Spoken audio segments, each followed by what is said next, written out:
and we'll talk about the Houston Rockets, a team we just spoke about a couple seconds ago. They're a team that's gone 2-16 in the last 18 games.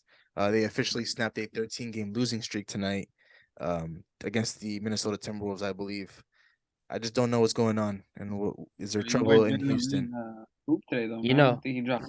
they hit 40, but like with teams like this, like OKC, the thing is, it's not simply in the matter of fact that Shea has been playing at a great level. Mark Dagnall, their head coach, has instilled a certain system, a style of play. He's built habits into them. With young rebuilding teams, you need to have some sort of way of guiding these guys into how they're supposed to be playing. You need to have some sort of leadership, and Shea is that guy for them. He is their leader, but they have multiple guys who contribute to winning. They have guys that are built into the system. You have a bunch of players on that team who some nights when they don't play, like it doesn't matter, they're ready the next night. In Houston, it's a complete opposite. Starting from how John Wall was talking about it in his interview about there's no like winning culture. Like you come in and guys are talking about they're gonna they're gonna tank. Like we started losing 15 games. We're talking about coming in and guys are talking about, I'm on a plane headed to Atlanta with a little baby for his birthday party.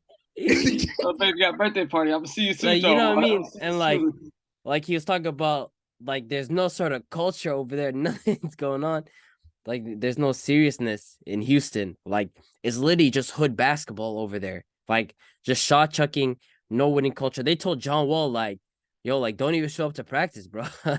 Like you just not gonna play. Like don't show up. Like he's talking about how he was coming early, before everybody came in to train.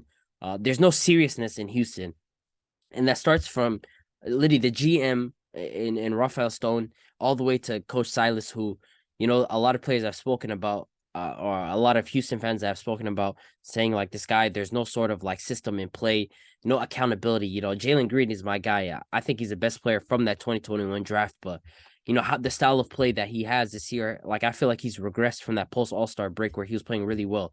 So he's just shot chucking now. There's no defense whatsoever. Like his defensive effort is not even there. Forget just playing defense. He has no effort. The shot chucking, the turnovers, just the overall play from him. And then they have Kevin Porter next to him in the same type of situation. Like there's just no accountability in this entire team. You have guys like Eric Gordon who don't care, but they're just ready to leave the team. Like no accountability. He doesn't care at all. Like this overall team Even is a that mess. And it contract. starts, you just need to get some sort of coaching into this team. This is how you fix the Houston Rockets. It's not necessarily about winning, it's about putting in the right habits to build towards winning. And that's what OKC have done. That's what these guys need to do because guys are not serious over there, man. They're not serious at all. And John Wall said that, man. He's like, guys are gonna get used to that shit, the culture in that locker room. If you go to a different team, a lot of the coaches, a lot of the GMs are not gonna, they're gonna be like, yeah, you're done. Go to the bench, end of the bench. You're not gonna play. And that it goes a lot into the play of KPJ and Jalen Green and how they play. No defense, a whole lot of shot chucking, just rim running. They don't care about passing the ball. There's no type of system in their team. Just a bunch of young guys playing basketball, and then you got the old guys just vibing out, getting fat contracts. Just if I get traded, I get traded. I'm happy. But other than that, to me, it all starts off, coaching, GM, the top front office. The culture got to change in that locker room. Everything got to change. So to me, they're just flowing. They're having fun. They might get the first round pick. First pick next year.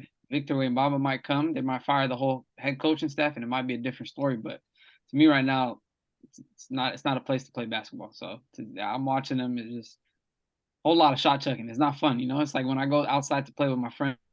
Hey, let's have fun, bro. Everybody can get 15 shots. So to me, it's not good basketball. John Wall, he lined it in the podcast that he dropped or the little interview that he had recently, saying that the culture in the locker room and on the court is not good basketball. So yeah, that's what it is to me. There's just really no veteran leadership right now for the Houston Rockets. I think towards the end of last season, things weren't bad. They weren't as bad as they are right now. Jalen Green was progressing. Kevin Porter Jr., I believe, got an extension from them. And then Frank Silas was very, very emotional about how, what that meant to him. I think Kevin Porter Jr. made a nice comment about him saying, like, he changed my life and stuff like that. But there's just really no true veteran presence in the locker room. So there's nobody in that locker room that can hold these guys accountable outside of the coaching staff. I don't think this is necessarily a huge coaching problem. I know Houston Rockets fans do want Silas to go, but I think it goes beyond that. It goes all the way down to the guys in the locker room, outside of the guys in the front office and the coaching staff. The guys in the locker room don't necessarily, they aren't necessarily passionate about, the game right now. They just know they're on a team that's garbage. They know that the Houston Rockets are always going to be in contention for the number 1 overall pick, and they'll always have a lottery pick. So it's just pretty much every night I'm going out there and playing basketball for the fun of it, just for the love of the game. I'm getting paid to do something I love, and at this point, I made it all the way this far. Why stop now? So this goes back to them not having veteran leadership in that locker room. So it's going to take some time. It's going to look very, very bad this entire season. But a guy I do want to talk about outside of Jalen Green, I know Jalen Green's been inconsistent. I do believe he can be playing better. He has shown he can play better. Tonight I believe he had a 40 ball, but and recently he's kind of had a stretch of games over 20 plus points and stuff like that, shooting the ball a little better.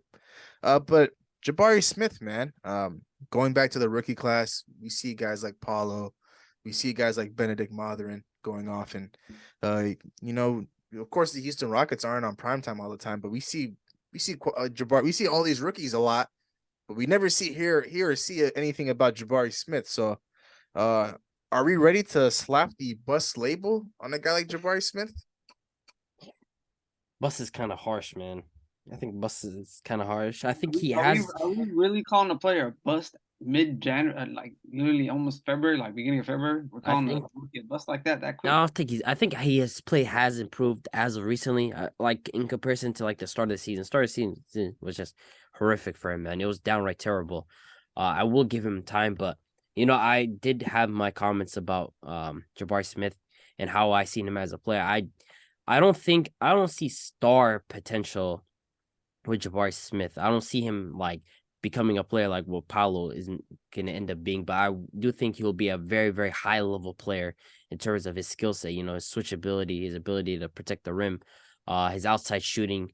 Whether he ends up becoming a star is a different discussion, but I think Bust is kind of harsh on him as of now. I agree with that. I think bust is kind of harsh on him now, but I feel like even Especially in a team like Houston. in the future, I feel like he's gonna be a great role player, but not not like that star. Because type those guards in Houston, like I'm honest, they're selfish as hell.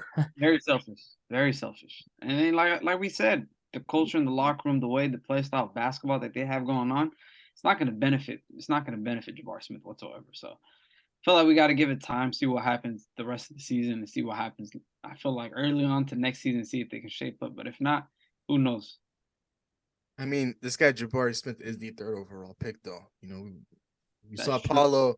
Paulo being the number 1 overall seed, number 1 overall pick. I mean, going to a team like Orlando, they're not similar to the Houston Rockets. They're not in shambles, but they're a team that can compete every night. But we hear about Paulo. Paulo's still stepping up each and every night. Same way he came into the league in the first game. This is the same way he is right now. Benedict Mathurin's still the same, but a guy like Jabari Smith, number 3 overall pick to the Houston Rockets, really hasn't had much buzz at any point in the season. But I do agree. I just had to pose the question whether or not it was fair to slap the bust label on him. But I think, it depends on how things shape up. But I do agree with you, Abdi. I don't necessarily see star potential in him. I do believe that the Orlando Magic did dodge a bullet. And, of course, OKC were never looking at Jabari Smith. They've always had their eyes on Chet or Paulo at 1 or 2. And unfortunately, the Houston Rockets, who had their eyes on Paulo in the beginning of draft night, ended up with a guy like Jabari Smith. But who knows? Maybe he can, pan out to be, a successful role player or, just a decent guy, but never really will reach superstar potential like guys like Paulo.